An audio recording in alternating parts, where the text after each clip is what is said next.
लेकिन छुरी जब वो ऐसे चलाते हैं तो यहाँ बड़ी गड़बड़ कर जाते हैं। गड़बड़ इसलिए कर जाते हैं कि ये गाय थोड़ी काट रही है छुरी चला, यहाँ पे इस छुरी की नोक पे आपने देखा दंदाने हैं थोड़े से, और इतने ही एरिया में, पूरी नोक पे नहीं मिलेंगे, पूरी नाइफ पे नहीं मिलेंगे। उसकी वजह क्या है कि जब आप इसको इससे दबाते हैं तो इसका तरकीब ये होती है कि इस उंगली से आप इस जॉइंट पे जोर देते हैं और छुरी की पोजीशन देखिएगा, रखते हैं थोड़ी खड़ी, और उसके बाद ऐसे दबा के पुश, ऐसे दबा के पुश आगे की तरफ। जहां आपने पीछे पुश किया वहीं कचूमर निकल गया सैंडविच का, टमाटर उधर, खीरा इधर, मलगोबा सा बन गया। अब यूं लेके यूं खा लो बस। समझ रहे हैं आप बात में? क्यों? उसकी वजह होती है कि लोग छुरी को ऐसे चलाना शुरू कर देते हैं और जहां आपने ऐसे चलाया फंस गया। यहीं से घबराते हैं हम और आप।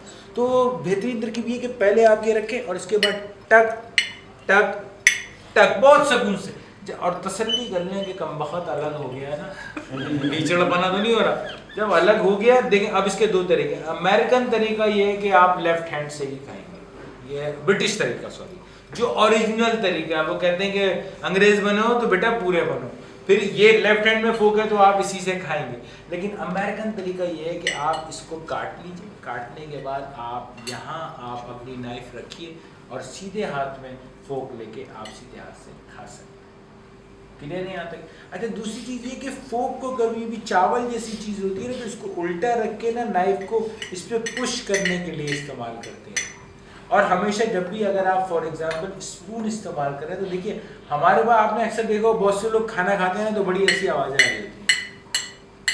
क्यों आवाज़ आती है?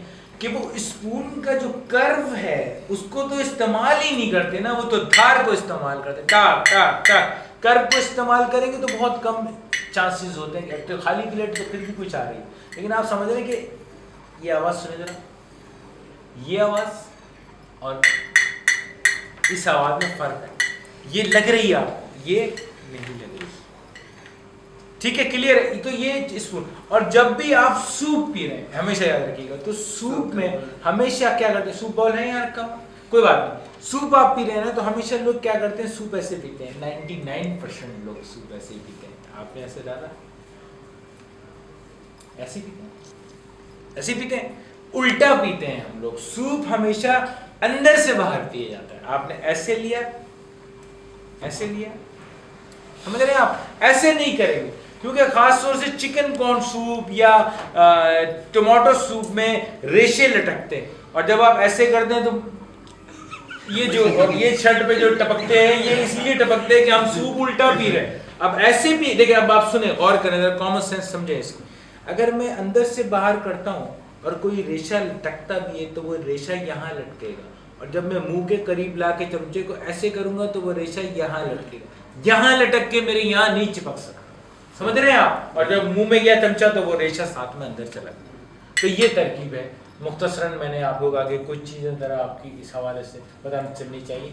जब भी आप बैठे हुए खाना खा रहे हैं और आप छोड़ के किसी जगह थोड़ी देर के लिए जा रहे हैं, तो उसकी दो तरकीबें कि आप अपने नैपकिन को फोल्ड करके सेम उस जगह राइट पे रख सकते हैं। ज़रूरी नहीं कि दोबारा उसी तरह फोल्ड करने बैठे, या आप अपनी चेयर पे भी रख सकते हैं। उसका मतलब ये होता है कि जब तक आप वापस नहीं आएंगे ये सीट आपके लिए रिजर्व रहेगी, कोई और नहीं बैठेगा इसमें। और अगर आपने, जैसे मैंने आपसे बताया था कुछ चीज़ें, कि अगर इस तरह फंसा के रख दिया तो इसका मतलब क्या है, खाना खराब है। और अगर मैंने इस तरह उमूदी रख दी ये चीज़ें, इसका मतलब है बहुत उम्दा है। और अगर मैंने इस तरह रख दिया है तो इसका मतलब क्या है कि कस्टमर ये कह रहा है एक प्लेट और ला दो।